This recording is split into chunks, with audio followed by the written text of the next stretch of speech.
Hello, everyone, and welcome. Hello, Erica Campbell. Hello, Tim Sohn. What a day. Woo. What a day. As you guys will find out soon, we're having a little bit of technical difficulties. I can't even talk, but we're rolling with it. A little bit of technical difficulties and wordage difficulties, but we're here. We're showing up, and you guys are showing up, and our guest is showing up, and we're all about showing up. So here we are. And welcome to episode number 43 of Showing Up Perspectives on Cancer. This show was created as a safe space where cancer survivors and patients and supporters and all sorts of people show up together to share their stories and connect, as well as find resources that provide healing, hope, and resilience. I am Tim Sohn, a 15-year cancer survivor, host of Showing Up Perspectives on Cancer, and a live streaming producer and coach for nonprofits, businesses, and entrepreneurs who make a positive impact in the world. And who are you over there? Hi, everyone. I am Erica Campbell, and I have many perspectives on cancer. I am a cancer survivor myself, 4 years of breast cancer survivorship. I am also a leader of a nonprofit called the Pinky Swear Foundation, helping kids with cancer and their families. I've also been a longtime cancer volunteer and sadly describe myself as a cancer orphan after losing my mom to breast cancer nearly 20 years ago. So I have described myself now as a cancer ambassador to encompass all of the different perspectives. If anybody has a different word, I would love that. Tim's got this amazing word. He's a cancer warrior. So I couldn't copy that. So I'm open to suggestions, team, family. And I would love to know all of you who are tuning in, if you're a cancer survivor, or like what word do you use to describe yourself? Because cancer warrior is something that I've always, coming up with a word is something I've always struggled with. It's been an evolution. So I'd love to know what word you use. Yes. That is such a great suggestion, Tim. Please put that in the chat because we are all about the comments and in the chat. So thank you guys for joining us. We'd love for you to put in the chat either your word about your perspective on cancer and how you describe yourself, but also where are you tuning in from? What is your connection to cancer? We love having cancer survivors, cancer orphans, cancer ambassadors, and anybody in this community, cancer supporters especially. So please let us know what your connection is and where you are tuning in from. We want this to be a conversation. And Tim and I always talk every week. The community we are building is phenomenal. And you are a part of that community. You belong here simply by being here today. So let's connect, say hello to another member of our community. Now, before we introduce our guests for tonight, just another quick reminder, this is our new time for our show. That is 3 p.m. Eastern, 2 p.m. Central, 1 p.m. Mountain, and 12 p.m. Pacific. I think I got that one right. And we're just really excited to share this special time with you. So Tim, over to you. Yes. Thank you, Erica.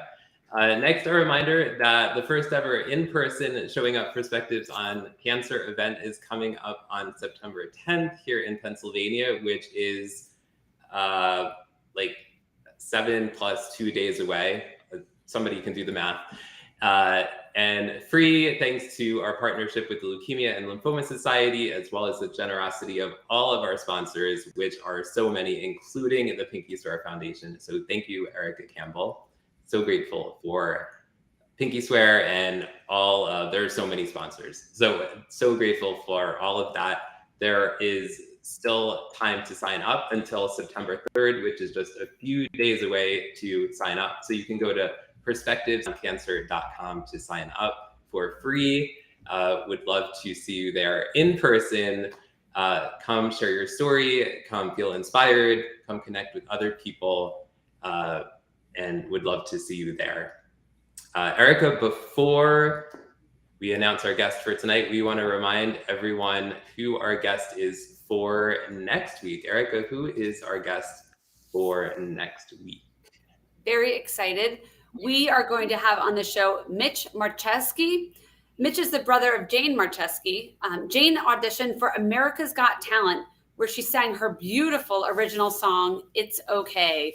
Highly encourage you to YouTube that if you haven't seen it. Jane lost her battle of cancer recently on February 19th of 2022 after a 4-year battle with cancer, and she was at age 31. Tim and I are going to have a conversation with Mitch. It'll be about Jane's story and what he's creating in her legacy, which is the Nightbird Foundation. And we're going to hear all about what he's up to as the new CEO of that foundation, and that is September 6th. So let's all show up next week to support Mitch, Nightbird, and each other at 3 p.m. next Tuesday, September 6th. Yes, let's definitely do that for sure. Okay, now it's fine. I know you guys have been like on the edge of your seats, finally waiting to get to our guest. I know I have been. Haven't you, Erica? Yes, yes. This one is near and dear to my heart. Yes, definitely. Me as well. So now it's finally time to introduce our guest. Kara Onorato has dedicated her life's purpose to being a fierce advocate and fundraiser for cancer research in memory of her daughter, Sonny, who lost her battle with acute myeloid leukemia in 2017 at the age of 20. So now we are going to welcome Kara to the show. Hi, Kara. Hello, guys. How are you? I wasn't going to bring you on the screen, so I'm going to take you off the screen. We're going to do things a little bit differently tonight, everyone. But welcome, Kara. Welcome. Thank you. Yes, and the reason Kara is not going to be on the screen is we are having some technical difficulties, so she is going to be audio only. Let us know if you can hear her okay. We want to make sure that you can hear her for sure. But we're so grateful you are here. And there's a few reasons that I am, I'm a leukemia survivor myself. And I as well have been involved in the Leukemia and Lymphoma Society. So I have some special connections, to the conversation tonight. But just so honored you're here with us tonight, Kara. It's an honor to be here. Thank you for having me. For sure, for sure. So before we get started, I just want to go to the comments briefly to thank people who are showing up. Thank you, everyone who is showing up. Erica, as I bring the comments on, do you want to recite some of the comments tonight? For sure. Yes, right. I love it. I love hearing from our community. Yeah. Is it Duana says, hi, Tim. Glad to be connecting with you today at your new live hour. Whoop, whoop. Thanks for joining us. Yes. And James says, what's up, good people? I love it. I love good people. Thank you. Joseph Gonzalez, boom. I love it. We love it when we have a mic drop boom moment. Thank you, Joseph, for joining us. Ellen says, greeting warriors. Yes, we are all warriors. Oh yeah, let's do this, people. Yes, definitely. And Ellen worked at the same newspaper as me when I was diagnosed with leukemia. Wow. So we have that connection. So thanks for being here, Ellen. Yep. And Elise says, good evening, Tim. So good evening, Tim. It's good to see you. And she's actually in South Africa. So thanks for being here from South Africa. Wow. We are global now, Tim. Nice to see you, Elise. Yes. And Colleen says, you made it. That's the important part. Amen, Colleen. Tech difficulties are expected. Yes. I always say that if I had a dime for every time I had a tech issue at work or in some kind of meeting like this, I would be able to fund everything for my nonprofit. So it is, right? It's amazing. Yep. Brian O'Sullivan says, driving today, but we'll be listening. See, Brian's listening and everyone else here is listening. It's a theme. And Brian is a cancer thriver here. That's a word that I love to hear, thriver. I've heard that one before. I think I might poach that one. We'll see. Yeah, and he's actually going to be sharing his story at the in-person Showing Up Perspectives on Cancer event during that episode. So super excited about that. Thank you all who are here. There are so many. Melody says, cancer warrior supporter. Ooh, that is a double, like you're supporting and you're a warrior. I love it, Melody. I love it too. Tom, hi from Cincinnati. ED with a breast cancer survivor nonprofit organization. You're going to get a double heart from me on that one. I love my fellow EDs. And also, as a breast cancer survivor myself, thank you for your work, Tom. That's beautiful. And Chris says, so happy to be joining you all. Tim Sohn. Yes. Welcome, Chris. Yes, Chris does amazing work with an organization. Chris, I'm looking forward to meeting you in person. Andreas Sanchez does a monthly event. We're accountability partners on our in-person events. She has an event called A Worthy Rally, a monthly worthy rally for hope and kindness. And she's doing an in-person event in Houston, Texas on October 15th. And he's going to be one of the speakers there. So welcome, That's Chris. Incredible. I'm looking forward to meeting you in person there. But what do you say, Erica? Should we kick off our conversation with our guest tonight? Today. I'm getting used to this. All the time zones. We're covering all the time zones. We're global. Yeah, and actually, as I introduce Kara, I'd like to say that this is my new sign for today. I picked this one out for Kara, and it says, "You were created to make a difference." I hope you can see that. Kara was created to make a difference. We're going to hear her beautiful story. We're going to hear her beautiful story about her advocacy work in honor of her daughter. So let's bring Kara on. We're not bringing her on. Is that right, Tim? Right. We're going to do this. All right. Well, hopefully, Kara, you can hear us. You were created to make a difference, and your words will do that today. So, Kara, your daughter, Sonny, had acute myeloid leukemia, but you didn't know it at first. So why don't you tell us your story? Maybe start with how she found out, how you found out, and let's go from there. So over to you, Kara. Welcome. Sure. Again, thank you both for having me today. So Sonny actually was healthy her whole entire life. She was a soccer player, a good friend, just full of absolute sunshine and radiance in life. And she was in school, and she was a sophomore in college. She was, working full time. No, she didn't have to. Going to school full time, pick up soccer league, 19-year-old social life, And she had been saying how she was a little tired. Of course, all those things going on, nobody really thinks about it. And her leukemia actually presented itself as strep throat. So it was about October of 2015. She had went to urgent care for what felt like it possibly could be strep throat, the burning sensation in your throat, a little bit of a temperature, just, achy symptoms. Wow. They gave her some antibiotics and sent her home like they normally would.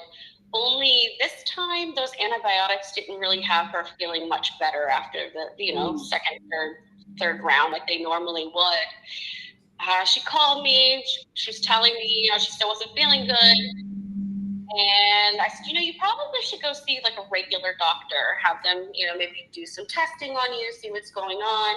At first, I suspected it might be mono, to be honest, just because she was complaining of being tired, and then a compromised immune system and sore throat. She thought I was crazy. What do moms know when you're 19? Not as much as you, I suppose. And she went to another doctor, and they gave her a different type of antibiotic and a steroid to help her out. She still wasn't feeling well, and I said to her, if you get a temperature, I think I need you to go to the emergency room. Something just doesn't feel right with this. Well, she was supposed to come visit me. This was the weekend of October 13th, 2015. She was supposed to come visit me in the DC area where I had relocated to, and she got sick that weekend. So the day before she was supposed to come see me, she had fainted at her boyfriend's house. And at that point, unbeknownst to us, her platelets and her potassium were horribly low, which caused her to pass out. But her blood was also about 75% leukemia at that time. So she was in Georgia where her father was living, and she was at a small community hospital somewhere in Covington, Conyers area, right outside of Atlanta. And they had did some preliminary work on her, and her blood cell counts were off, right? But they didn't think they could do anything for her there. So they sent her to Emory University Hospital, which I could not be more grateful for Emory University, if I could just put that in there real quick. That morning, I had tried calling her on her cell phone, and her father answered the phone, and it was about 10 a.m.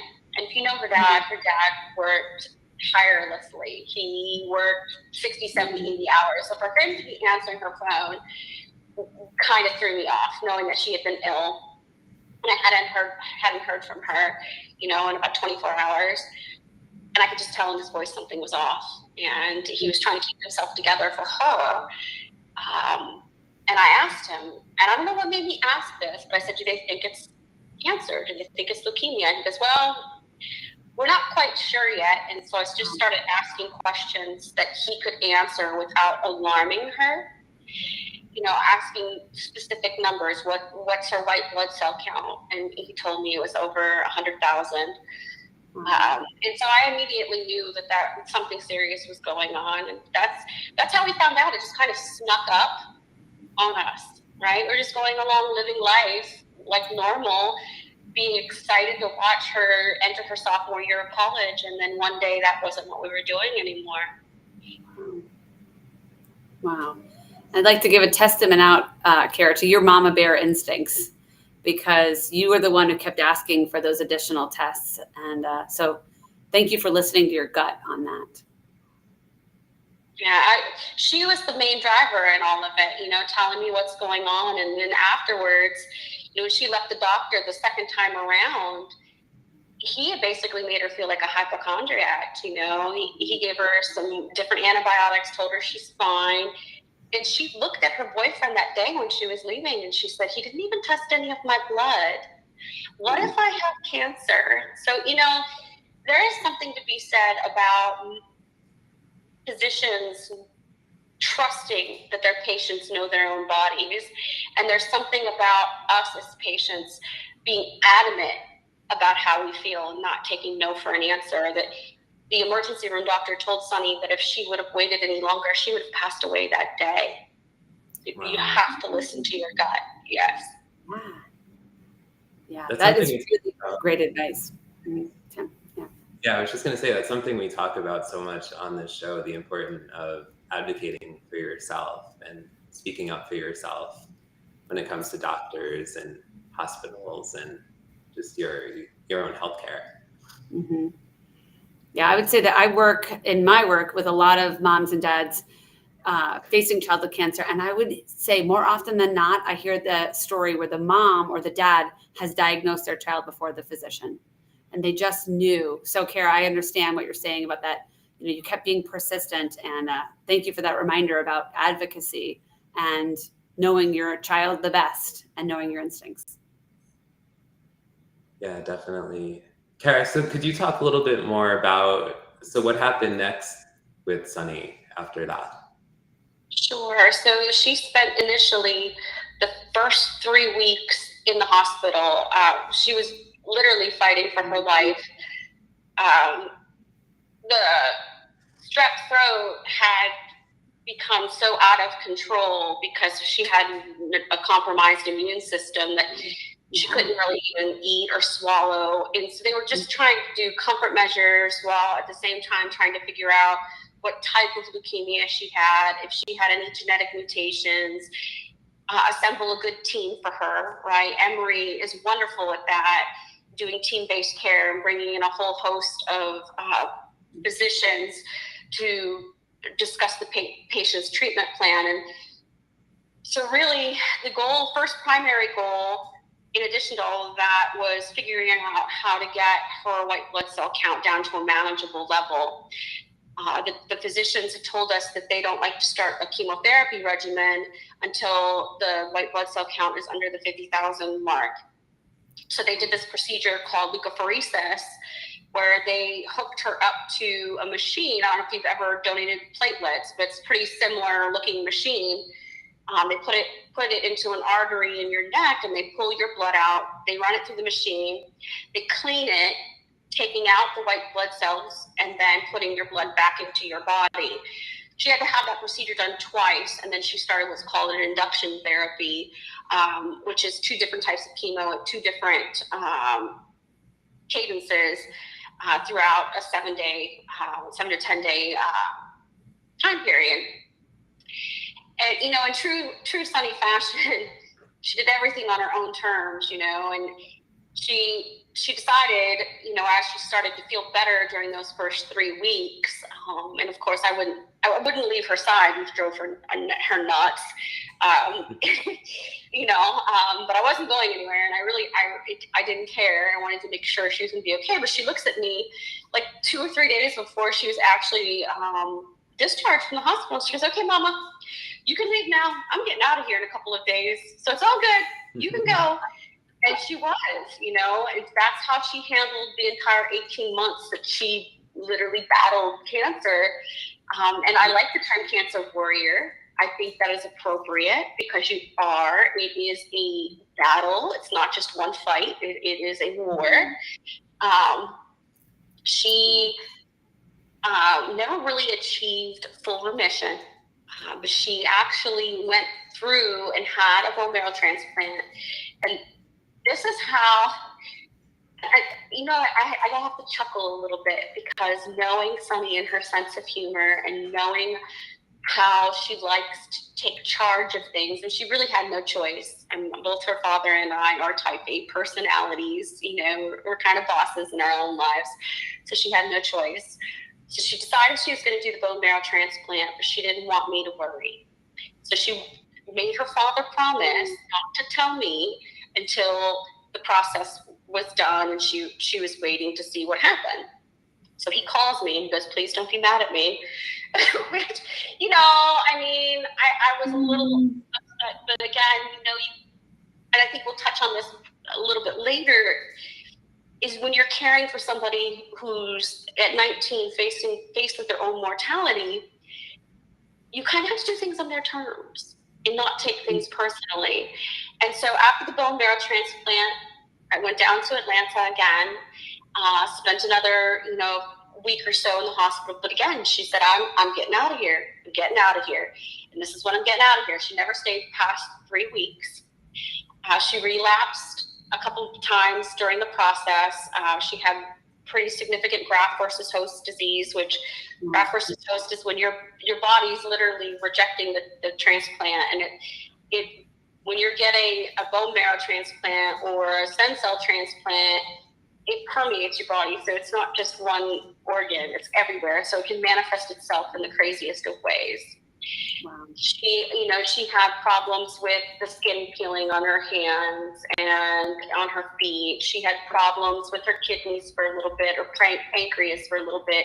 And really it was just taking those measures to carry her through those little episodes to get her past that and keep moving forward.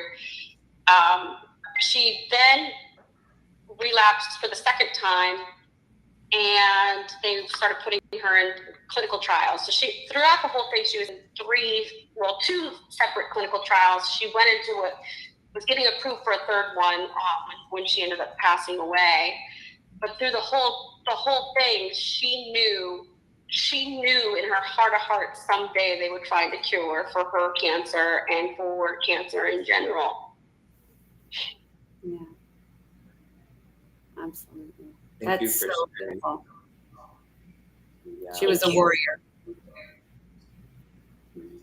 Yeah. So, Kara, did you see a transformation in Sonny from her before she had cancer to during when she had cancer? So yes, I did. So it happened in a couple different ways. So Sonny really was a ray of sunshine. When she would, and I'm not saying this just because she was my daughter. I used to say things to her like this all the time, tell her, you know, she had a divinely ordained purpose and that she was the single most amazing human I ever met. And I really felt that in my entire spirit and being. She thought I was crazy, but it's the truth, and I still hold steadfast in that belief. You know, after she passed, her friends would come tell me all these stories of just about how infectious her laugh was, which I knew, how kind her heart was, how she stuck up for people who were being bullied or welcomed the new student in. She was exceptionally outgoing, always the mother of the group, you know, taking care of all of her friends. You know, wanting to be involved in social issues.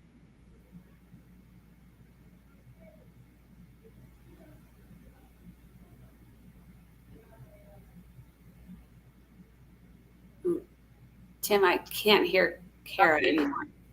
Sorry. What's that? Go ahead.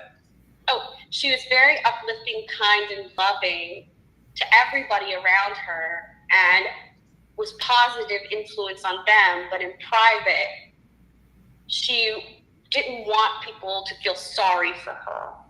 She didn't want us to talk about it too much to people, because she didn't want people to show interest in her out of some sort of sympathy.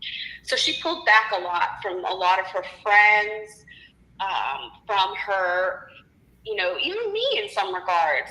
I feel like she protected me from some of the bad parts, you know, and shared those with her dad rather than me.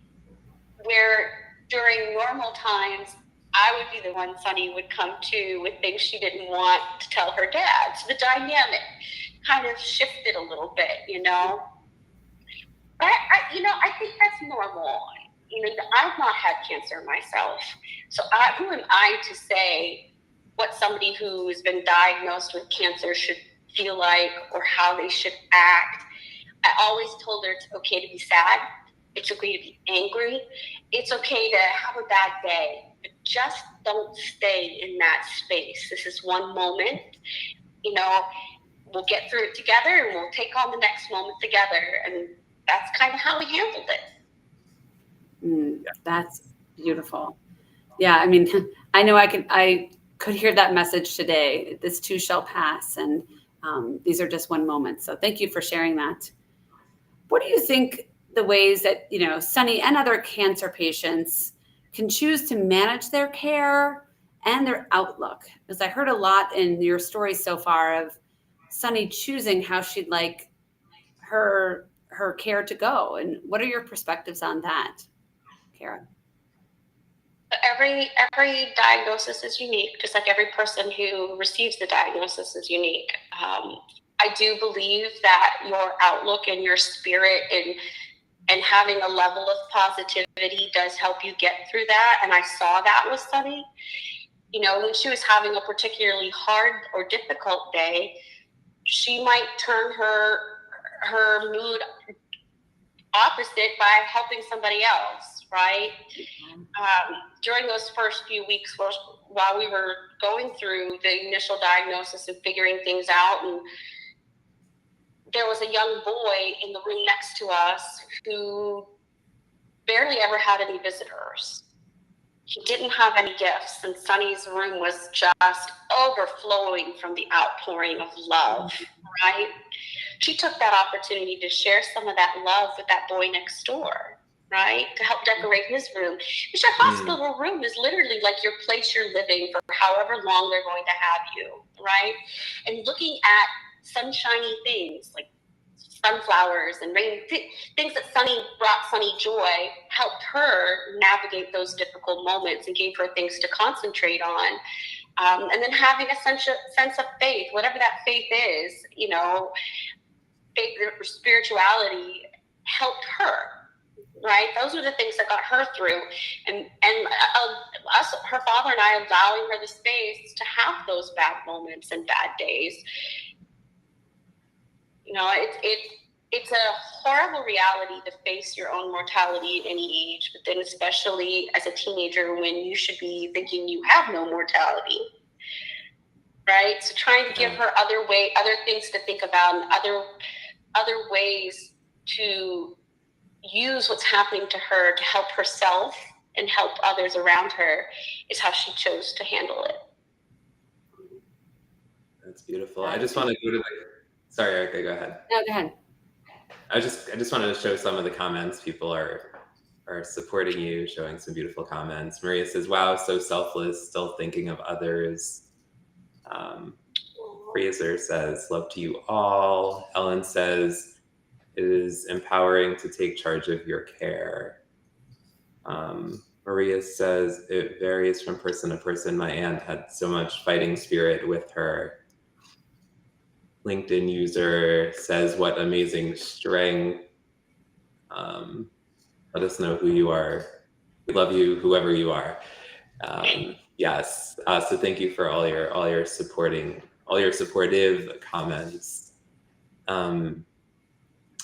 So Kara, what were Sonny's wishes in terms of her care as a mom and as a caregiver? Oh boy, that's so hard to. Again, remember I said I was type A personality, so and I'm the mama bear, right? And she was my only child, so that poor thing, like she had to grow up knowing how to set boundaries with me, or I was going to trample all over them. But so, you know, in the beginning, I was there for the first 3 weeks. I never left her side. I was at the hospital 24/7.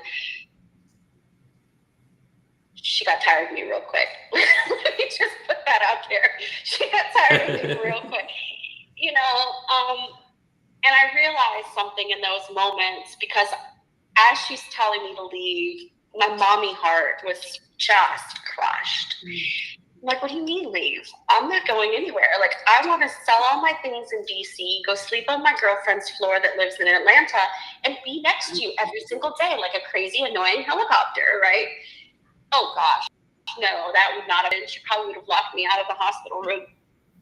And so, you know, having that boundary, realizing that, one, she's an adult technically, right? She's 19, even though if she were still alive, I'd still be treating her like she's my baby at 26.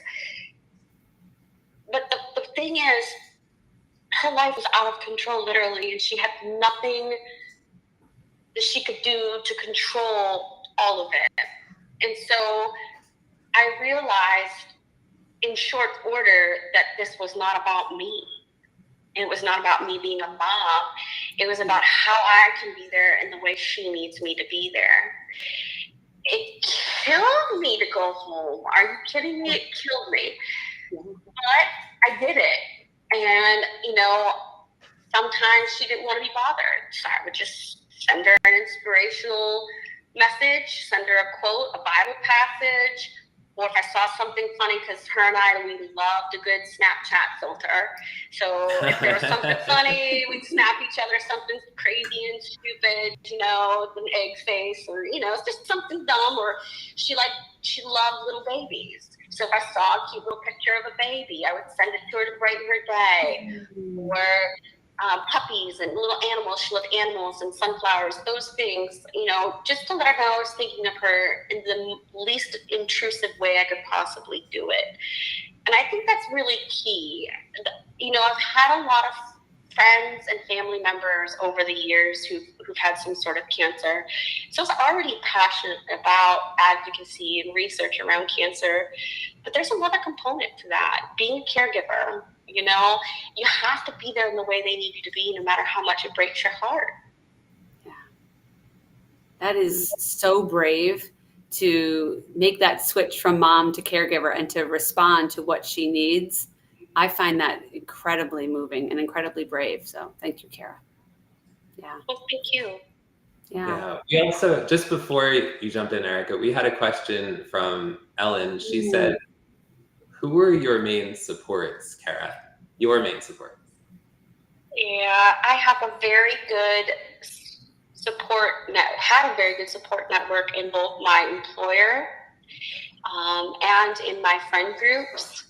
as well as my family. My family dynamic's a little bit different than most. I'm the oldest of 4 kids, so it's a little different dynamic. When you're the oldest, you're kind of the boss of everything, and everybody looks to you to be strong and for support. And I was cognizant of that. But my work, I will tell you, so in the midst of all this, I'll give you a 2-second explanation of how the way the universe works. So I followed Sonny to the DC area from Erie, Pennsylvania, which is our hometown. She decided to go to George Mason University, located in Fairfax, Virginia. So I thought, and her father thought too, because he was trying to do the same thing, we would find a job in DC area, go live on the Virginia side, and get that in-state tuition discount. Who doesn't want it? And I had wanted to get out of Erie because, well, snow. So I had wanted to leave. And so I ended up following her. Long story short, she decides as soon as I accepted a job at the close of her first year of college, DC really wasn't for her. I was a little upset at first, but I said, you know what? Follow your heart. I'll be here. If it doesn't work out, you're always welcome to come back. It's not a big deal. This is what, being 19 is about. Figuring out who you are and what you want to do, what you stand for. Go figure it out. She wanted to move to Georgia, where her dad was, and he was living outside of Atlanta, so he went down there. So about 2 weeks before I found out Sonny was sick, I had interviewed for a position with the District of Columbia government. Well, I was supposed to tell them whether I accepted that position or not the day I found out Sonny was sick. So how can I, as a professional, tell you that I can take this job when I don't even know what's going on? Long story short, I told them what was happening. They prayed for me. They offered their sympathies. And then when I got back those first 3 weeks, I just reached out to them, gave them an update, and they offered me the job again. Right? Awesome. And that's awesome. they were wonderful. Yes, they were wonderful. So District of Columbia government has 8 weeks paid family medical leave. Look at how the universe works. Plus I had amazing health insurance, which allowed her great health care. Not everybody with cancer can say that. Right. So there was a couple less things for us to worry about, but they were incredibly supportive. I had to leave on a moment's notice sometimes, and my team would pick up my slack. My colleagues would pick up my slack. And when Sonny passed, people that never even met her before drove from DC to Erie, Pennsylvania, just to be there to hug on me and love on me and support me. So I have an amazing network of colleagues, and then my friends from all over. I had friends as soon as I found out, or as soon as they found out Sonny had passed away, they're like, okay, I'm meeting you at your house. I'll be there when you get there. There's no telling me no, and they literally, any hour of the day I needed anything. If I wanted to cry, they let me cry. If I wanted to yell, they let me yell. I could not be more blessed in that department. I was very fortunate. That is, especially the employer piece. It sounded like those were coworkers that became friends, that became extended family. That's really beautiful. Absolutely. Yeah. Yeah. So we talked about Sonny, and she loved to give back. What other ways did Sonny give back in her own time of need? Sure. So prior even to her diagnosis, Sonny and I used to work together on a lot of grassroots fundraising efforts.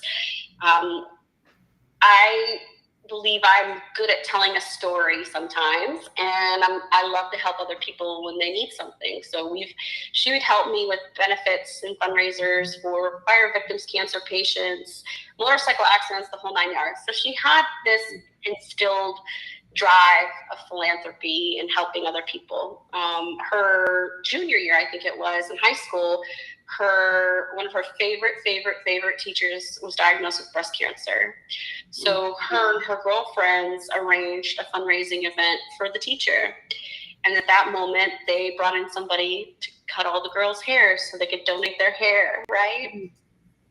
Wow. So from that, post-diagnosis, this child of mine, again, she does things on her own terms, decided, well, chemo is going to take my hair. I'm going to cut it off first, and I'm going to donate it to Pantene Beautiful Lengths. So that's what she did, right? When she got out of the hospital after those first 3 weeks, she went to her dad's house, and they had a little moment together and shaved each other's heads, and they saved her hair and donated it. She gave her some of her gifts to the young man next door. I had a friend of mine who was diagnosed with leukemia during the same time Sonny was. He has since passed away too. But she helped him find resources to get cancer treatment and to help his family.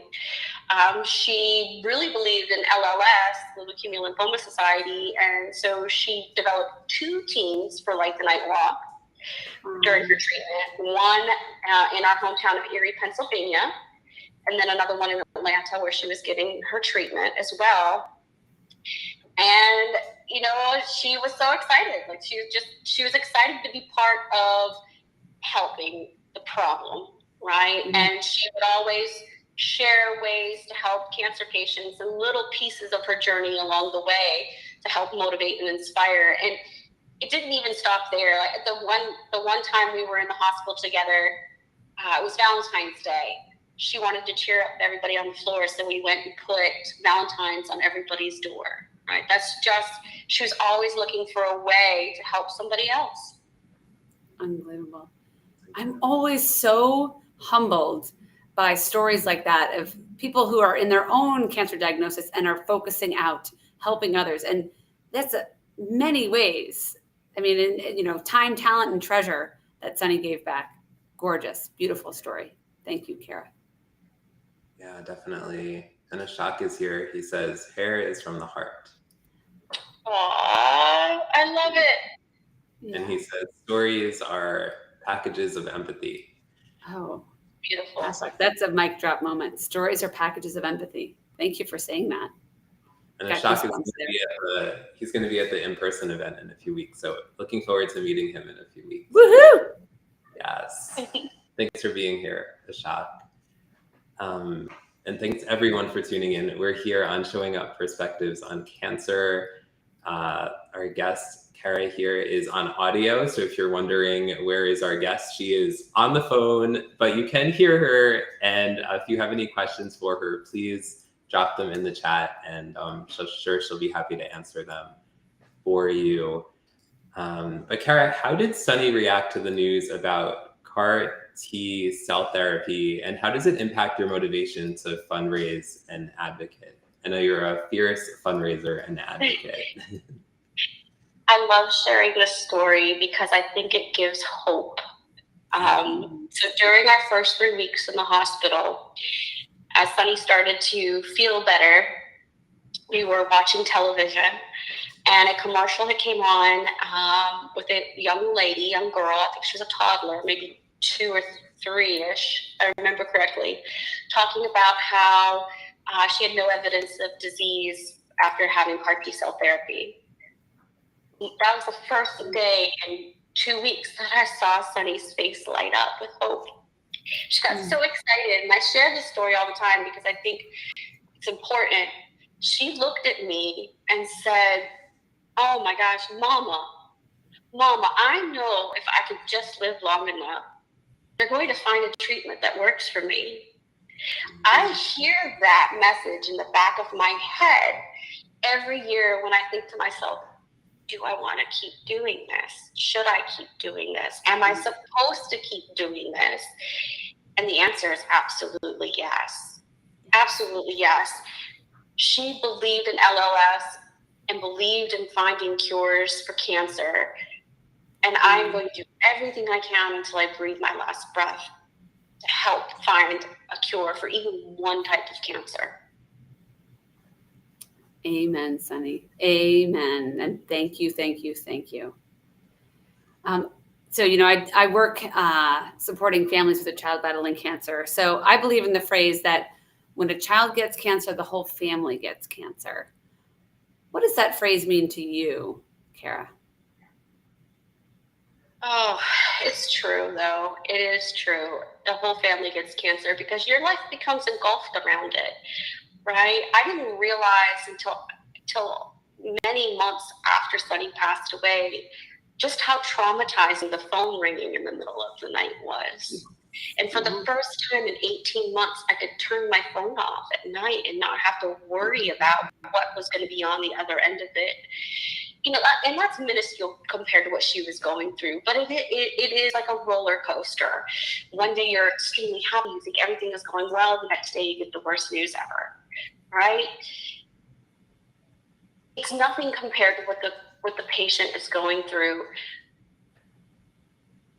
But for me, figuring out how to be there to help her the most is what gave at least me some purpose in all of it. And trying to figure out what I could do to help her out.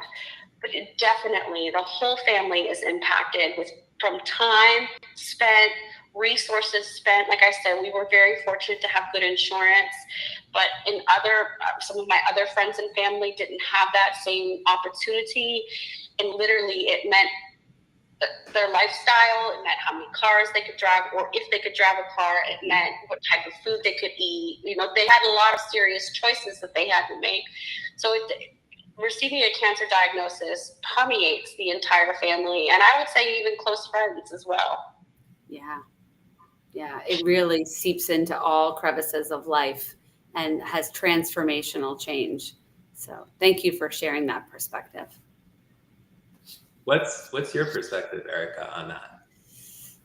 I had to hold back on that one, Tim. You know this. I see this all the time, particularly when a child has cancer. You know, the parents, the siblings, the siblings are often neglected, not intentionally, but, you know, all the focus goes on the child with cancer. The parents care, like you just said. One may have to quit their job. You know, thankfully you had the District of Columbia government still give you that job. But what if they didn't? And, you know, you didn't have the health insurance. The ripple effect, I always think of it like a bullseye, like the child's in the middle. And then there's these rings of like different challenges that come about for the whole family. And I've just, you know, thank you for sharing that perspective, Kara, because it's sometimes not often talked about, but so important. How it affected you, how it affected Kara's dad, your community, his community, and her friend, her boyfriend. It's a earthquake shock. Yeah, definitely. Thanks for sharing that, Erica. Yeah. So Kara, when did you begin to share Sonny's story and why? That's something that I believe for all of us on the screen and on the phone believe that, you know, it's important to share our stories. When did you begin to share Sonny's story and why? I know there's multiple reasons that you did. Yeah, so in the beginning, I shared it after she passed away because I wanted to put a face to the word cancer, right? We all go about all of our own lives and think cancer, you know, whatever tragedy is you think cannot happen to you. And then it does, right? You have to put a face to it so it becomes human. So the cause Plus, I felt like everybody should know Sonny. She was such a beautiful spirit that everybody should feel her warmth and sunshine. Everybody should know what her laugh sounds like. You know, everybody should want to be kind to other people regardless of what their personal situation is, and how we can take something that's bad in that moment and turn it into something for the greater good. I started sharing her story for that. I didn't want people to forget about Sonny. I wanted to carry on her legacy, and her purpose, I feel, was to help find a cure for cancer, period. I feel that with every fiber of my being, and I feel like I was chosen to be her mom for a reason. And part of that is to carry on that legacy and purpose of hers. And the other part is because, one, Sonny and I were travel buddies, right? And so before I get there, sharing her story allowed me to continue to participate in the Light the Night Walk and the fundraising events for Leukemia and Lymphoma Society, okay? But part of that was bringing Sonny into it as well and incorporating a team t-shirt. In that team t-shirt, we do a couple different things with it. This is part of sharing her story. One is on the back of that shirt, we put people's names who have been impacted by cancer, in fact, who have received a diagnosis, and we honor them. We honor them while we walk, okay? And I think they deserve it. I think they absolutely deserve it. And I don't think it necessarily needs to be somebody who's had blood cancer. While we support the Leukemia and Lymphoma Society, a lot of their research has went on to help other types of cancer, yes. Right? So I think this is a good place for us to start.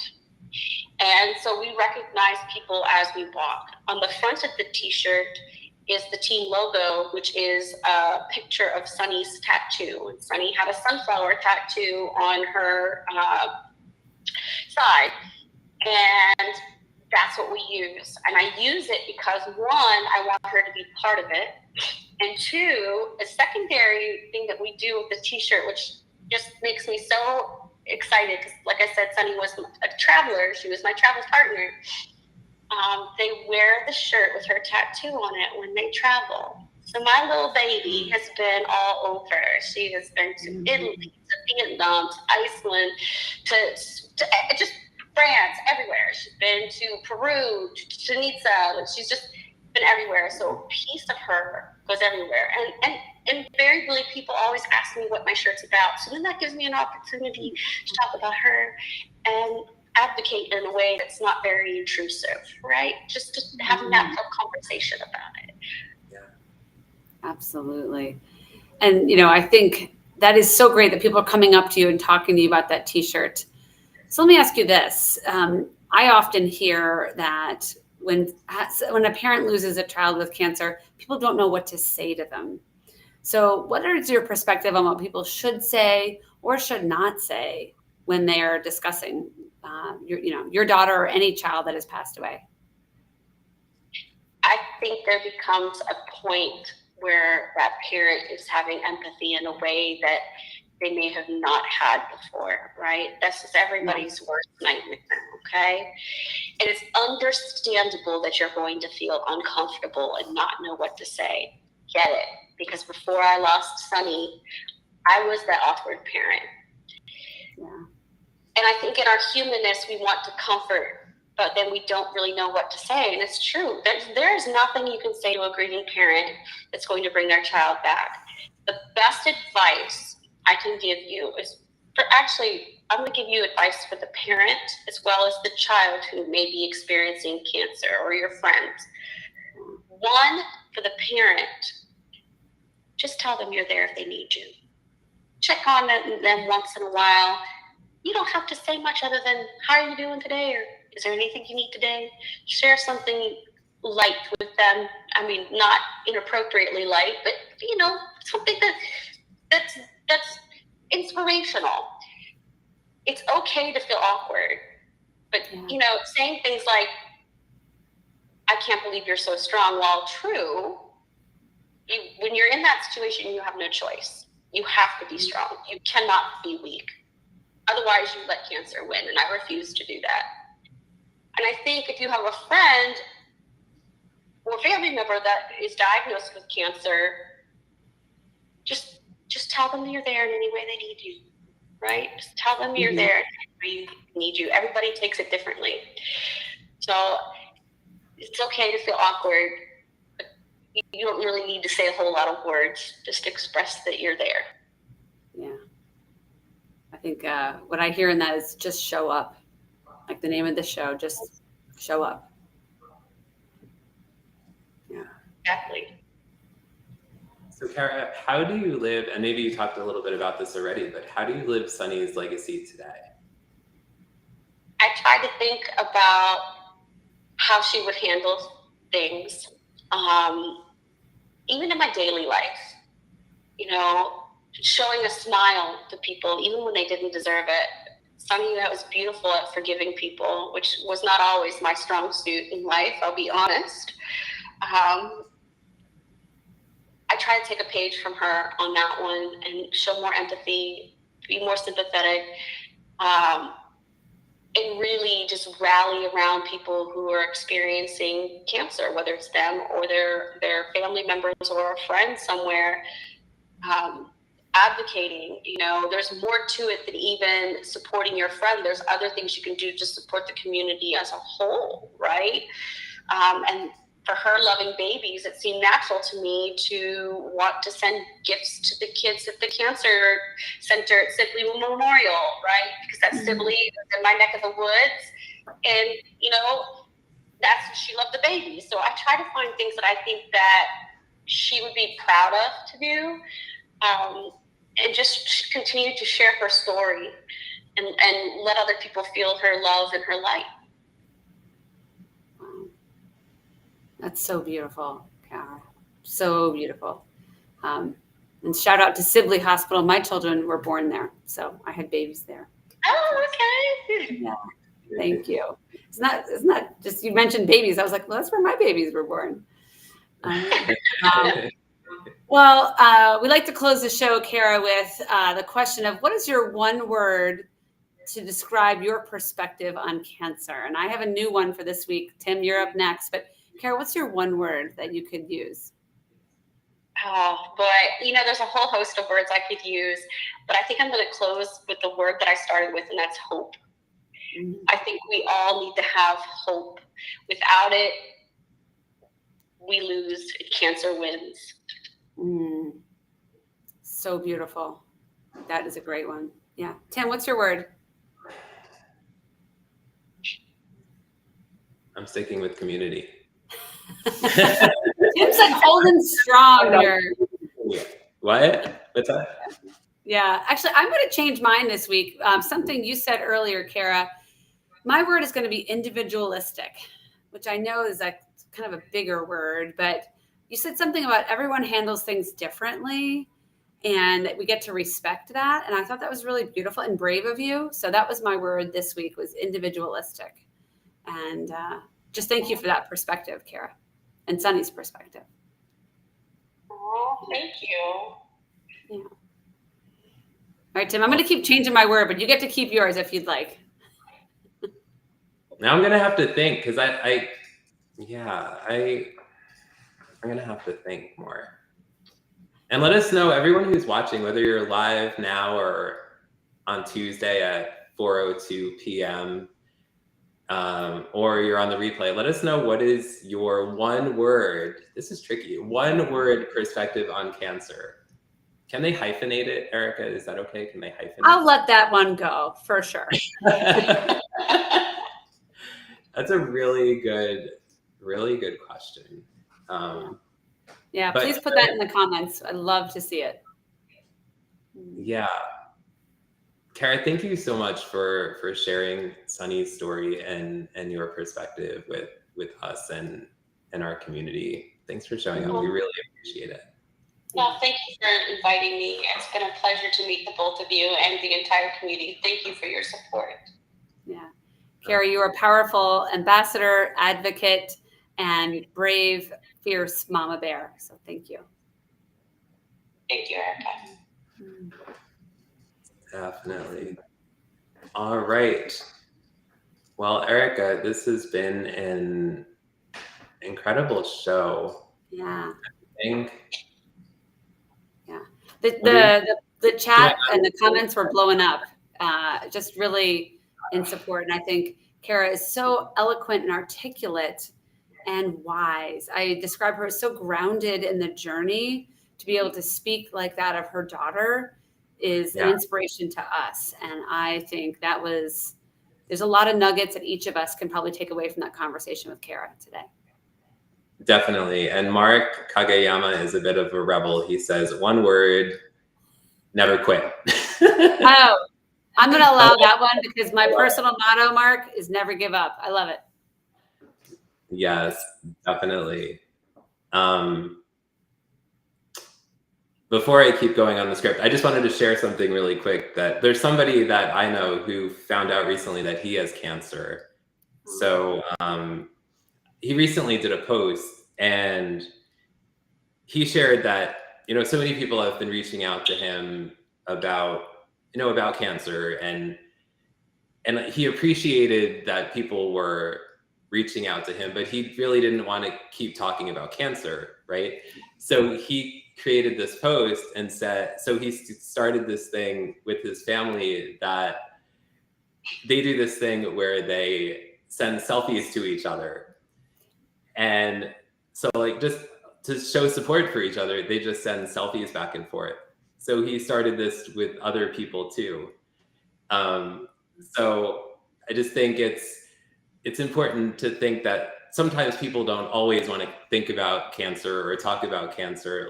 Sometimes people just want to see a picture of a cute animal or a funny selfie face or something like that, right? People don't always want to talk about their cancer story. So I just wanted to share that. That's kind of a different perspective, right? Totally. And, it's again to Kara's point about Sonny's perspective was individualistic. She went silent a little bit and wanted to handle it a different way. I love that though. I'm so sorry that your friend has been diagnosed, and I'm happy that he's found a way in his own path to finding what works for him in this journey. Yeah. Send some selfies, Tim. I did. I was out walking the other day and I took a selfie, and then he sent a selfie right back. He was like, it was so funny. Yeah. Yep. So, yes. So everyone, thank you so much for showing up tonight. We are always looking for guests who want to be on the show. So whatever your connection is to cancer, whatever your perspective is on cancer, just send me a direct message. I believe right now we're booked through the end of September. So I think we have openings starting in October. So definitely get in touch. Would love to have you join us on the show in this safe space we created. We love all of you for showing up every week. And also just a reminder that the in-person Showing Up Perspectives on Cancer event is coming up September 10th here in Pennsylvania. You can find out more information, sign up for free at perspectivesoncancer.com. Erica, do you want to remind us who our guest is next week on Showing Up? Yes. Our guest next week is Mitch Marcheski. He is the brother of Jane Marcheski, who is otherwise known as Nightbird, who she is an incredible singer, was the Golden Buzzer Award winner on America's Got Talent, passed away in February at age 31. It's going to be a really moving conversation. We'll hear from Mitch about the foundation that has started in her honor, the Nightbird Foundation, his role, and where the world gets to go to celebrate her legacy. Join us next week with Mitch Marcheski, 3 p.m. on Tuesday, September 6th, 3 p.m. Eastern, 2 p.m. Central. And let's show up and support Mitch and learn more. Yes, definitely. So thank you everyone for tuning in to another episode of Showing Up Perspectives on Cancer. We are going to go out the same way that we come in every week. It is time to dance. Here we go. It's